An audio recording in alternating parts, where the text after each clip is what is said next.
Well, over the last few weeks, we've been making our way through this series in Genesis. And last Sunday, Byron talked about Jacob and the blessing that he put over his son Joseph.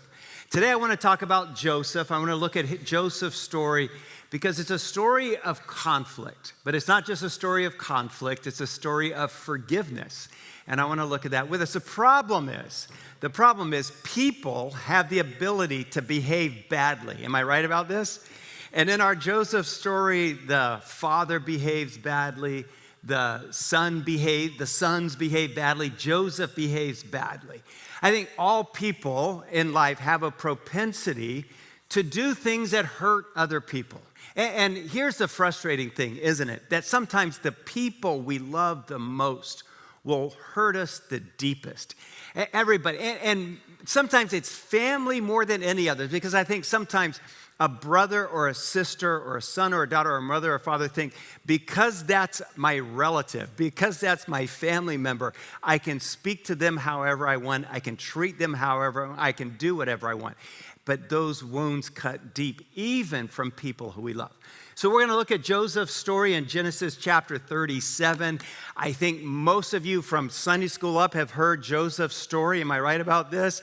If you haven't heard it in Sunday school, then maybe you saw the play Joseph and the Technicolor Dreamcoat. Okay, that was Donny Osmond. Now, years ago, when we lived near Chicago, the play was coming to town. It was Veronica's birthday, and she really wanted to go, so we went to it, and she loved every minute of it. Then she's asking me afterwards, so did you love the play? I was like, ooh, there was a lot of singing, if I'm honest. There's a lot. She said, but it's a musical. Yeah, still a lot of Donny Osmond singing. Anyway, it was painful. Genesis 37. And here's the story of Joseph, verse 18. So Joseph went after Genesis 37, verse 2. Let's start at the beginning. This is the account of Jacob's dysfunctional family. I just added that word, but it's true. Joseph, a young man of 17, was tending the flocks with his brothers, the son of Bilhah and the sons of Zilpah, his father's wives. And he brought their father a bad report about them. Now Israel, Jacob, loved Joseph more than any of the other sons because he had been born to him in his old age. And he made an ornate robe for him. The King James says a coat of many colors. And his brothers saw that their father loved him more than any of them, and they hated him, and they could not speak a kind word to him. Joseph had a dream, and he told it to his brothers, and they hated him all the more. He said to them, listen to this dream I had. We were binding sheaves of grain out in the field when suddenly my sheaves stood upright, while your sheaves gathered round mine and bowed down to it. His brothers said to him, do you intend for it to reign over us? Will you actually rule us? And they hated him all the more because of his dream. And that's Joseph. Joseph was the golden child. He was Rachel's son. Rachel was Jacob's favorite wife, and he has these brothers. And everyone was under the impression, suspected, that Jacob liked Joseph more than all the other brothers, but then he gives him this expensive coat, and now everybody is certain that Joseph is the favorite one of Jacob, and he likes him best. Because the other thing is, all the other brothers are wearing Old Navy and Crocs, but Joseph here, he's wearing Supreme and Lululemon. You know, that's what's happening here. And to make it worse, the coat has purple in it, which is a sign of royalty. And the robe reminded everyone that he was the favorite one. Today, if you had a favorite son or daughter, what would you do? You wouldn't buy them a coat. You'd probably buy them a car. But you couldn't buy a donkey then. A donkey was a mode of transportation, but a donkey's a donkey, right? Donkeys don't go 0 to 60 in 7 seconds, and donkeys aren't all that attractive. So it's the equivalent, of Jacob buying Joseph a Tesla Model X, and then he buys the brothers a Kia to share, And so that's what's going on here. And so not only on top of this, we have Joseph bringing a bad report, we read. And the Hebrew word here for bad also implies false. This is verse 2. He brought a bad report. And so Joseph, it looks like, is making things up, and the father is believing him. And then he's arrogant. He has this dream, and of course he wants to tell the brothers about the dream. So he pulls them together at breakfast, and he said, hey, one day you guys are going to bow down to me. Isn't that exciting? And they say, hey, can we practice that right now? No, they want to kill him. They can't stand the guy. So they hated him even more. Verse 12, we read that the brothers had gone to a place called Dothan with the sheep, and they'd been there a few days. And so Jacob wants to send Joseph down, I guess with some supplies, and he's heading down the road to Dothan, and his dreams turn into a nightmare. So I have some observations I want to share with you from this story, and the first one is this: that life's deepest wounds are sometimes caused by the ones that we love the most. Let's keep reading in our text. We'll pick up in verse 18. So Joseph went after his brothers and found them near Dothan. But they saw him at a distance, and before he reached them, they plotted to kill him. Here comes that dreamer, they said to each other. Come now, let's kill him and throw him into one of these cisterns and say that a ferocious animal devoured him. Then we'll see what comes of his dreams. Verse 23. So when Joseph came to his brothers, they stripped him of his robe, the ornate robe he was wearing, and they took him and threw him into the cistern. Verse 28. So when the Midianite merchants came by, the brothers pulled Joseph up out of the cistern and sold him for 20 shekels of silver to the Ishmaelites who took him to Egypt. The story sounds a little familiar, doesn't it, when he's sold? Some theologians say that Joseph is a type of Christ, and I believe that. But what we see here is that the brothers dislike him so much. The conflict in the family is so bad that they want to kill him. And it's a story that reminds us that you are not the only one who has had conflict with your family. It's been happening for thousands of years. Sometimes we think because we're related to people, we shouldn't have conflict, but it happens even with the ones that we love the most. You can end up in conflict with a parent, a father, a mother. It can be conflict between brothers and sisters or sons and daughters. They say today that estrangement is becoming epidemic in our country. That 40% of our population today is in some kind of has some family estrangement problem right now. And maybe you don't have estrangement happening in your family, but if that's the case, then you most certainly know someone who does. And as I talk about estrangement, I have to be honest with you. I have 6 brothers and sisters, or I had 6 brothers. I have 5 brothers and sisters today, but there have been estrangement issues in my family that has split and hurt and divided our family. On the good news, and I don't want to get ahead of us in Joseph's story, the good news is I've seen relationships start to heal. It is possible to recover from those issues. But I want to remind you that even the people who you think you love the most have the ability in our fallen world to hurt us the deepest. Maybe you've been thrown in the pit of relationships right now. Maybe you're there right now and you feel the pain. And I'm sorry. I hope today you see a way out. But there's all these, when we fall into conflict with someone, it could be a friend, it could be a family member, there's all these emotions that we go through of loss, of mourning that relationship. There's feelings of anger and frustration and shame. We think of Jesus, we look at Jesus' life and we see all the hard things he went through. We think, well, Jesus was a stoic. He just took it all in. But Matt Hammett, our speaker at Man Camp this last week in Mexico, he reminded the men that the Bible uses 39 different words to talk about the emotions that Jesus experienced when people hurt him, because it wounded him deeply. In fact, it moves Jesus to say, I am overwhelmed with sadness because of all the betrayal, the loss, the confusion, the anger, the disappointment. Maybe you are there right now and you're feeling that. But there's hope, there's a way out. Here's a second observation. The robe comes off in the pit. We read this simple line in verse 23. They stripped they stripped Joseph of his robe. They took it off. Well, everything that made him proud and made him who he was, it comes off in the pit, doesn't it? When I read Joseph's story, I think of a guy I went to college with. We'll say his name is Tom. He lived on my floor at Biola University in our dorm. And our second year, our sophomore year, and I'll just put it this way, he didn't apply himself academically. Maybe that's the best way to put it. He didn't apply himself. And so he was not doing well in a class, so he went down to the admissions and records office to drop the class. When he dropped the class, they gave him cash money. And he didn't know this would happen. He came back to the dorm all happy about a wad of money he had in his hands. And so he realized that whenever he had a big date or wanted to buy new clothes, all he had to do was go drop a class. It was like his ATM, the student finance office, and they would give him more money that his parents were paying for his tuition. And so that went fine for a short while, but then he realized he needed a car for his dating life.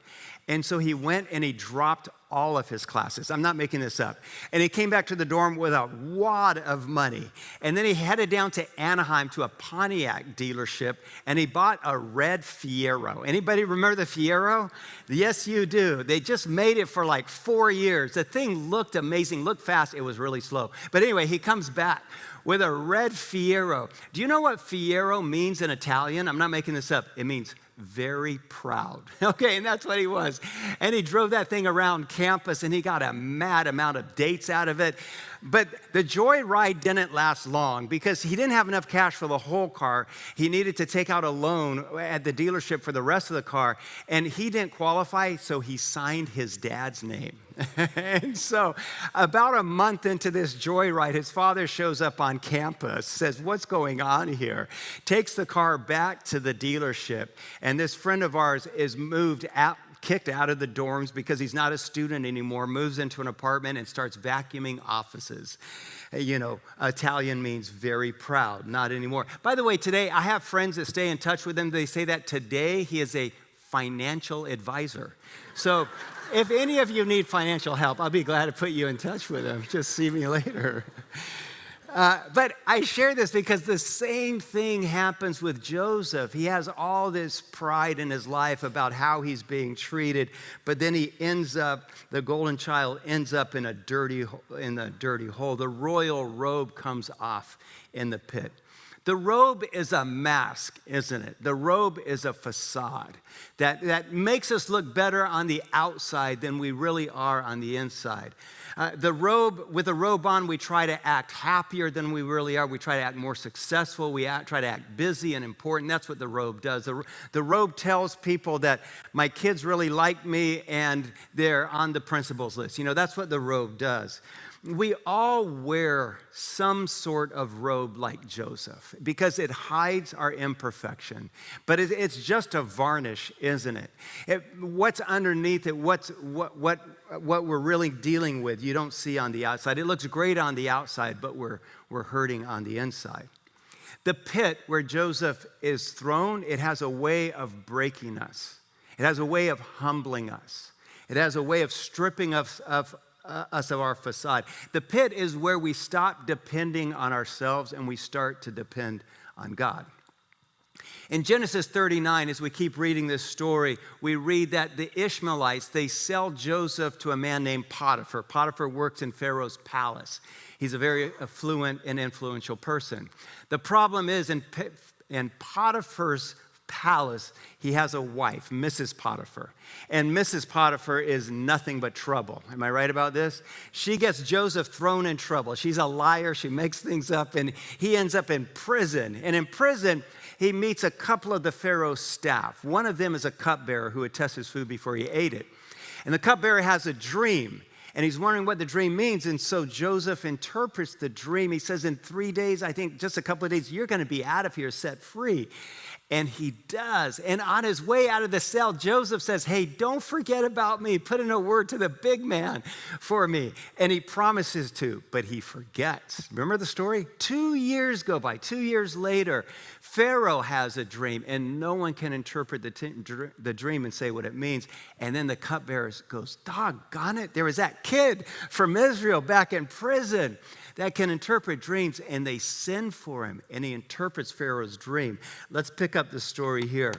Chapter 41, verse 39. Then Pharaoh said to Joseph, since God has made all this known to you, because when he interprets a dream, there is no one so discerning and wise as you. So Pharaoh said to Joseph, I hereby put you in charge of the whole land of Egypt. Can you believe it? So I share this with you, this part of the story with you, to remind you that God can get you out of the pit of whatever is happening in your life. And God can turn things around. God can turn it around. This story arc of the Bible, that God can take the very worst things and turn it into the very best. This arc keeps repeating itself through Scripture. We have the problem of pain, but then there's always promise. There's always the hope that God is in control of it all. And that no matter what pit we end up in, that God has a promise for us, and he can take care of us, and his will prevail. And Joseph ends up running the entire country. It's hard to believe this. But then there's a famine in Israel. And as the story continues, we read that Jacob and his family are starving. So Jacob sends all the sons except the youngest son, Benjamin. He sends them down to Egypt. He hears that they've stockpiled piles of food in Egypt. So he sends his brothers there hoping they can come back with some food. And they get to Egypt, and they meet Joseph. And at first we think that Joseph just wants to punish them, all right? Because he has one of the brothers tied up, bound up, and thrown in prison. We think, well, he's just going to get even. And let me ask you this. Isn't it true that when someone hurts us deeply, our first thought is what? Revenge. I want to get back. I'm going to get them fired. I'm going to ruin their life. I'm going to say things, I'm going to post this on social media so everyone can see, right? Our motive is usually, how can I get even? So we think that's what Joseph is doing. And then he sends the rest of the brothers back to Egypt. He says, bring Benjamin. And then he lies about Benjamin, or he makes up a story. He says, Benjamin sold a cup from my palace. And we think, well, he's just getting even. As we talk about forgiveness and forgiving people, especially family who've hurt you, I want to remind you that forgiving is not approving of what they did. Forgiving is not excusing, it's not being blind to the problem, it's not pretending that everything is okay. But we hold on to forgiveness because forgiveness cancels a debt. Forgiveness takes the bitterness out of our own heart. Forgiveness, when it happens, it's kind of divine and supernatural, isn't it? Because we can't do it on our own. When forgiveness comes, it's really a gift from God. And forgiveness takes hard work. It's not flippant. Some people talk about shallow forgiveness or superficial forgiveness. Someone hurts us deeply, and we just go, okay, I forgive you. No. There's deep forgiveness. And deep forgiveness, we aren't good at it because deep forgiveness requires grieving. And in our society, we don't like grieving. Grieving takes patience and sitting in the pain and letting it soak in. It takes introspection. To forgive someone, it starts by admitting that this really hurts. It means sitting in that pain and going, wow, they really hurt me. They really ruined me.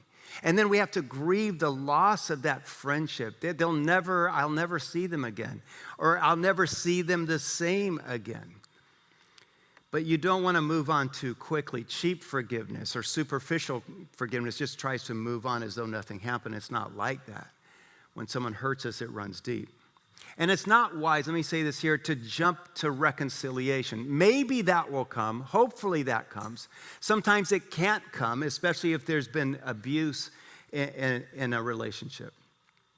Everett Worthington, he's a professor of psychology at Virginia Commonwealth University, and he's a believer. He's a Christian.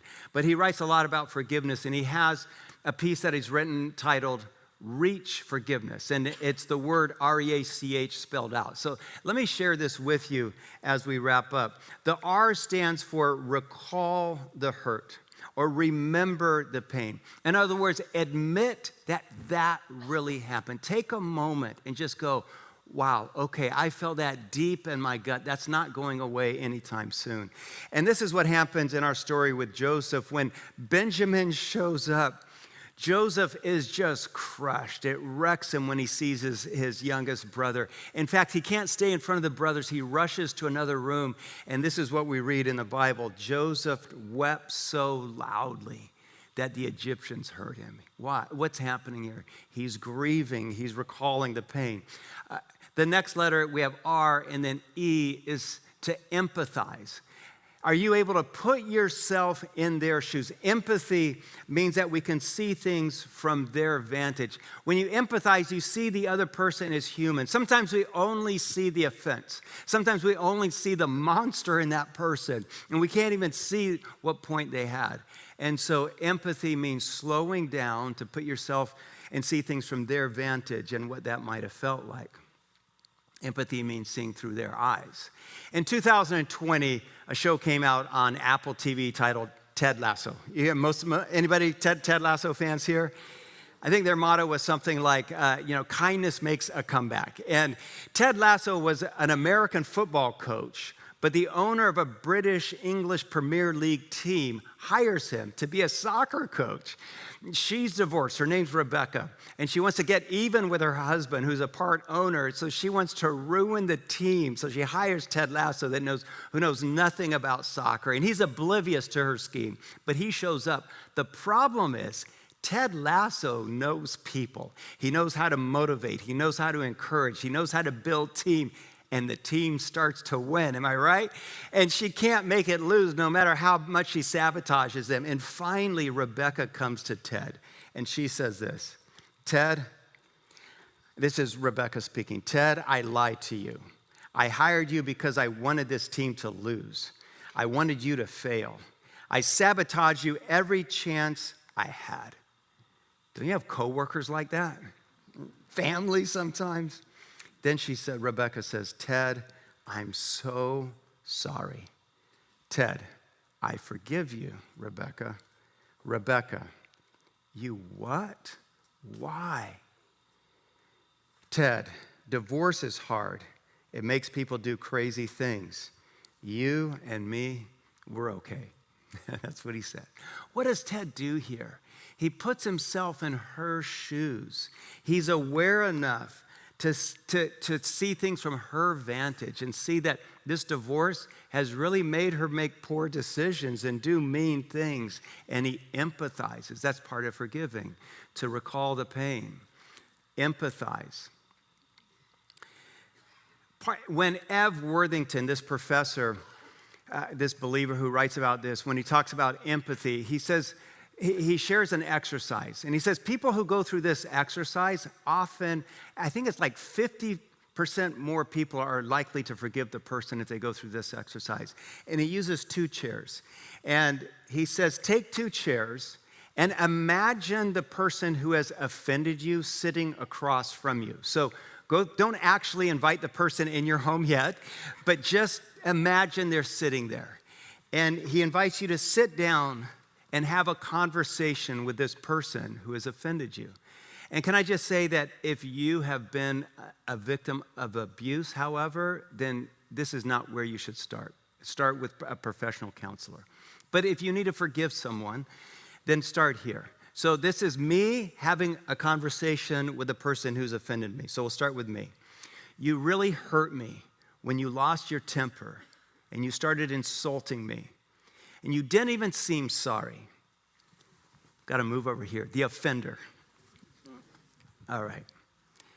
And the offender, now as you imagine their response, give them the benefit of the doubt. How would they respond on their best day, okay? So that's the offender responding. The best you think they can. Offender, I didn't realize it still bothered you. That makes me feel bad. I apologize. Me. I wish you had shown more remorse. It hurt me for days, and I still get upset when I think about it. Offender. I had no idea. I'm so sorry for causing you that kind of pain. It was more about me being upset with myself than being upset with you. Me. Then why didn't you say that? Why were you so mean? Why didn't you just say, I'm sorry? Offender. I don't have any excuse. I should have said something. I still see you as my friend. I still care about you, and I hope that you will forgive me. So maybe there's someone in your life that you need to have that conversation with, get 2 chairs, and Ev says literally do that. Go through those steps. All right, our next one, A, altruistic. Altruism means to care about someone else and care about their well-being, maybe even more than your own. Being altruistic means that you are giving someone a gift. And isn't it true that forgiveness is a gift? Because when you forgive someone, you're giving them the gift of friendship again. When you forgive someone, you're giving them maybe even the gift of love. You're giving them the gift of acceptance and the gift of inclusion. Can you do that? And maybe someone has forgiven you like that. So remember that. I know that Jesus Christ has forgiven you. And so remember that forgiveness is a gift when you give it. C is commit. Make a commitment. If you're going to forgive someone, make that a hard commitment. I want to invite you to write something down. And you could write this down on a card. You can write it in a journal. But if there's someone that you need to forgive, then there's several things I challenge you to write down. First, 1, write down the name of the offender. All right? 2, write down the date. And if it's today, write down today's date. 3, name the offense. What is it that they did to you? And write that down. And then 4, write this line. Today, I forgive Sean, or whoever that person is. Today. And then write and keep that card or keep that note in a journal and make that commitment that I've forgiven him, and that's the end of it. Some will ask, do I need to tell them that I've forgiven them? If it's possible, yes. In some relationships, because of abuse, it's not possible, and that's okay. But at least tell Jesus and have that freedom of saying, I have forgiven them, even if they won't forgive you. Maybe tell a trusted friend. Finally, H, hold on to forgiveness. Don't let the unforgiveness resurface. Sometimes you'll forgive someone and then maybe you'll see them again at work, or you'll be at a family gathering again and you'll see the person again. And I just want to say, once you've forgiven them, make that permanent. Hold on to that forgiveness. And then if possible, reconcile. Sometimes, like I said, reconciliation is not possible, especially if there's abuse. But if you can reconcile, then do that. That's the most beautiful part of forgiveness. In Genesis 45, we read this. Then Joseph threw his arms around his brother Benjamin, and he wept. And Benjamin embraced him, weeping, and he kissed all of his brothers, and he wept over them.